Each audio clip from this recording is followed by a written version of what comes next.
泉州的朋友們，最近餐桌上是不是都有雞鴨？這只鴨子還是我婆婆春節的時候拜拜用的，今天就用它做2道家常菜。這只鴨子太大只了，所以我們就有一些骨頭啊、腿啊都拿去炖湯，然後其他的就拿來做啤酒鴨吧。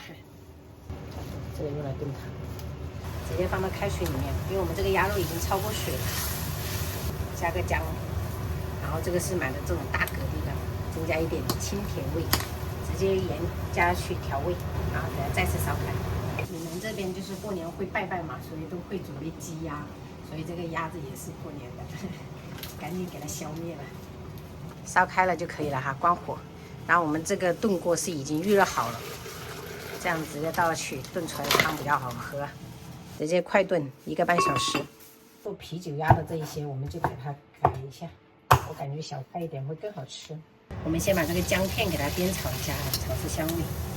接下來我們就倒入這個鴨肉，這個要煸炒時間久一點，因為我們這個是燉過的，所以這樣子又可以去腥，而且炒出來比較好吃。然後準備一些香薰料，我打在屏幕上。調味我們就來一點廣東米酒，然後適量的醬油，再來一點老抽上色，蠔油，然後我們再下入一點點鹽，還有少許的冰糖，我們給它炒出醬香味。然後我們再加入1罐啤酒，然後倒入開水没過鴨肉即可。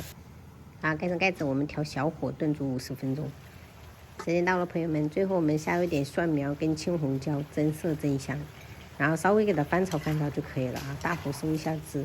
因為我們這個鴨肉哈本身是公鴨，所以說要燉煮時間久一點。這個鴨湯也燉得差不多了，我還洗了一把金線蓮給它加進去，煮個30分鐘就可以了哈。這個可以降火。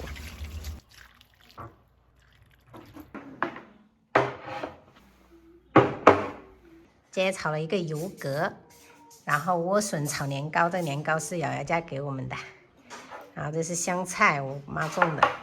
荷蘭豆、胡蘿蔔炒蝦仁兒。這麼大盆的啤酒鴨，朋友們一定要去試做一下哈，真的很好吃。然後還有老鴨金線蓮蛤蜊湯，清炒了一個桐花菜，然後就這樣吃中午。過年已經過去了，我們要吃酒鴨。我感覺我想要。過年吃的菜比較少，現在開始要菜量要起來。春天就買蛋糕了。春天蛋糕了。不然食袂了，全部集成果定食袂了。真大隻了，太大隻。菜要吃哦。我這些菜都要吃的。你這個菜先吃，不要一直泡飯。我倆子的呀。哎呀，真不像我們這。這醬苦。肉末沒了呀。还有酱啊，我觉得。不要一直泡飯。太贵了。還來說我食，所以刷得要保證吃完哦。有些人這兩個邊啊，這個較肥咯。有點肥。啥的？這還真多較胖咯。有。還1萬了，這個還有。